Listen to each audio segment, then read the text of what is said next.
Olá, alunos e alunas do Ayrton Senna.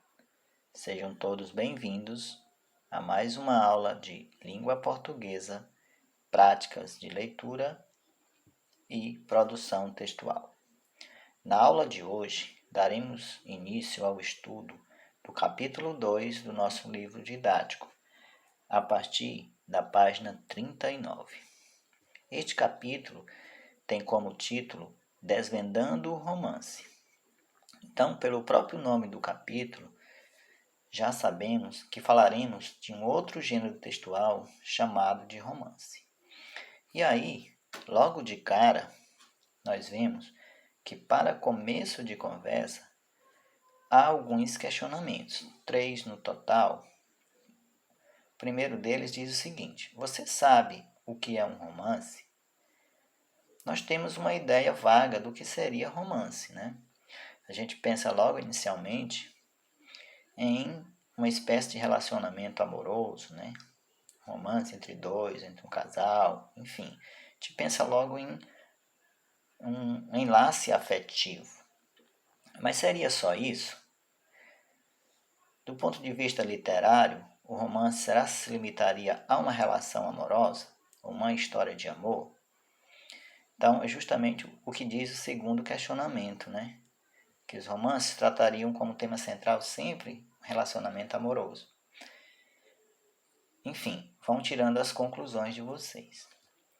Ao longo desse capítulo, nós iremos ter a oportunidade de conhecer um pouco mais sobre esse gênero, o gênero romance. E pela análise de dois fragmentos que estão lá mais para metade deste capítulo, capítulo 2, nós conheceremos duas personagens femininas.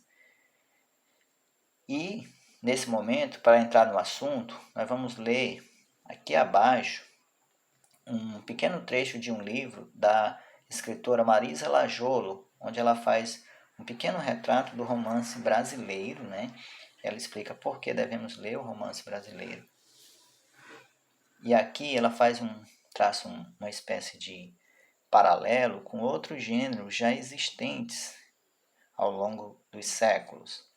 Ela, por exemplo, ela fala do gênero epopeia, que nasceu lá por volta do século XVI, a poesia lírica, que tem mais ou menos essa mesma idade, e o teatro, que é um pouquinho mais novo, né? É por volta do final do século XVI, as primeiras manifestações teatrais em língua portuguesa, né?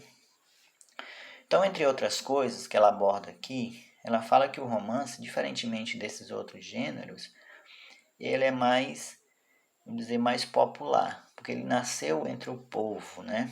Ele alcança melhor os leitores hoje em dia, e porque há uma facilidade de se encontrar mais facilmente esses livros, né, para ler. Geralmente, no nosso livro didático, eles só apresentam fragmentos, né? Então, ele cita aí no final ela, melhor dizendo, cita no final dessa página, justamente que o romance ele nasceu representando a vida de pessoas comuns, parecidas com as de seus leitores, ou seja, nós. Por isso ele democratizou e popularizou a leitura e com ela a literatura. Então, com o advento do romance, que ele apareceu por volta do final do século XIX, as pessoas passaram a ler um pouco mais, porque eles se identificaram mais com as histórias contadas nesses livros. Então, basicamente, isso é uma contextualização do que é o romance. Lá na próxima página, propriamente dita, continua-se com aqueles questionamentos anteriores, lá do terceiro questionamento, e coloca-se o seguinte: dê sua opinião sobre a seguinte afirmação extraída do texto, esse texto que nós acabamos de comentar, da Marisa Lajolo. O trecho diz o seguinte: como se vê, hoje a vida do leitor de romance é fácil, e assim sendo, não há culpa. Maiores e menores de idade podem, sempre que quiserem, ler romances e se apaixonar por eles. O que vocês acham dessa afirmação da Marisa Lajolo?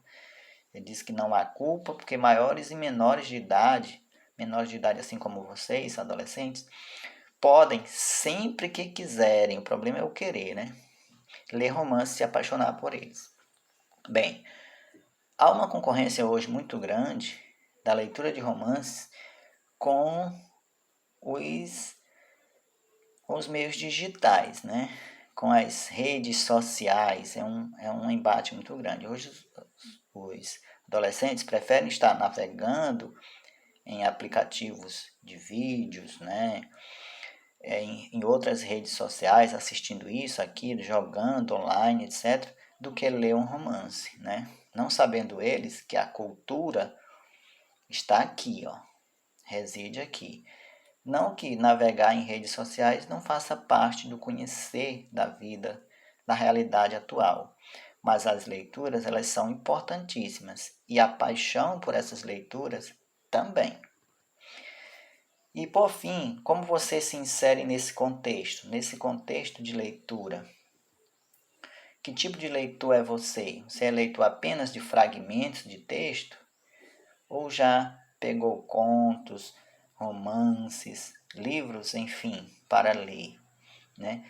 É mais do que importante. Ao longo desse capítulo, nós vamos incentivar a prática de leituras, não só do romance, de fragmentos de romance, como esse que nós vamos conhecer agora, mas de narrativas inteiras, né?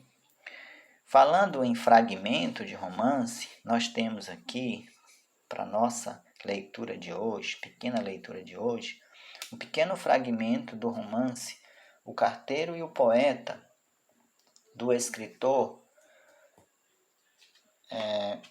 Antônio Sarmeta, que é um chileno, né, que domina bem a língua portuguesa também e escreveu este conhecidíssimo romance que quero que degustem, né, que leiam esse fragmento para conhecer os personagens que aí aparecem, certo? Como o nome já diz, nós teremos nesse fragmento dois personagens, um carteiro e um poeta. Quem seriam essas duas pessoas, né?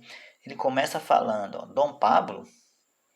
Ora, Pablo talvez já seja o nome de algum dos personagens, né?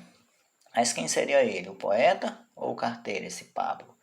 Eu quero que leiam que todo o fragmento, né, ao longo do fragmento, é, na sua maior parte, um diálogo entre esses dois personagens, o carteiro e o poeta, né? Quero que leiam e descubram do que eles estão falando, né? O que eles debateram, do que exatamente eles tratam, onde eles estão, né? Em que lugar eles se encontraram. O carteiro, provavelmente, vocês vão ver na próxima imagem, né? Na página seguinte, né? A página 41, que o carteiro, deixa eu localizar aqui, o carteiro está aí na sua bicicleta, né? Dá para ver que o carteiro é o mais magrinho, entregando, né, suas encomendas, suas cartas e encontra o escritor, né? No caso aí o Pablo, no caso já vou lhes dizer que é o Pablo Neruda, né? Que é um escritor também muito conhecido aqui na América do Sul.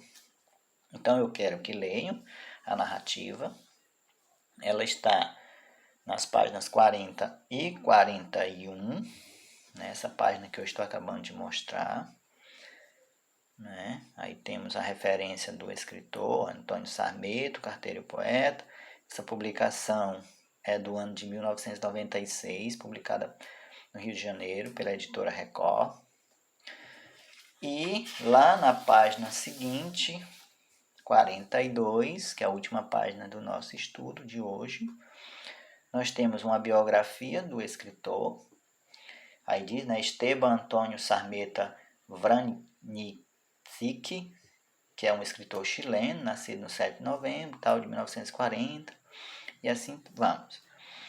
E temos finalmente as questões, né, que é o que nos interessa nesse momento. Então, após uma leitura efetiva desse texto, de 2 ou mais vezes, você passa as questões, né?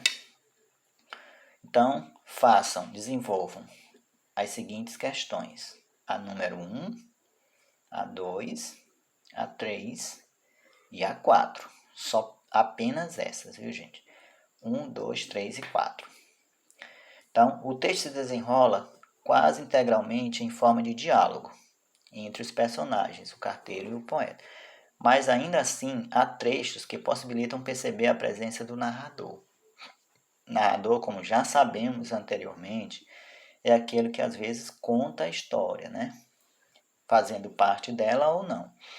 Aí pergunta-se, qual o foco narrativo em que foi escrito? Ele está perguntando se ele foi escrito em primeira pessoa, quando o personagem é tanto narrador como participante da história, ou narrador observador, quando ele apenas conta a história. Você vai me dizer também na número 2, onde se passa a história, né? Em que lugar você vai transcrever um trecho que comprove essa resposta. E aí aqui fala sobre o discurso direto, né? Normalmente o discurso direto, que reproduz na escrita um diálogo, é introduzido por verbos de elocução, como falar, dizer, comentar, perguntar, responder, observar, exclamar, gritar, aconselhar, etc. Mesmo não usando esses verbos, geralmente esses verbos são usados quando o escritor, o narrador está contando a história em terceira pessoa. Então ele diz, mesmo não usando esses verbos, como é possível notar a presença do discurso direto?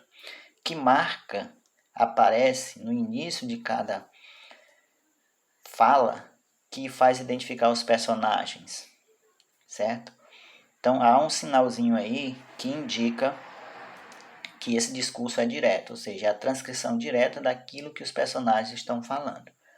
E por fim, no texto, qual definição o poeta dá para a palavra metáforas? Lá em meado do texto, na primeira metade do texto, os dois personagens falam da palavra metáfora. Eu quero que vocês captem essa definição, esse conceito e transcrevam aqui. Então, nossa aula de hoje foi isso. Obrigado por assistir até aqui e até a nossa próxima aula. Boa tarde.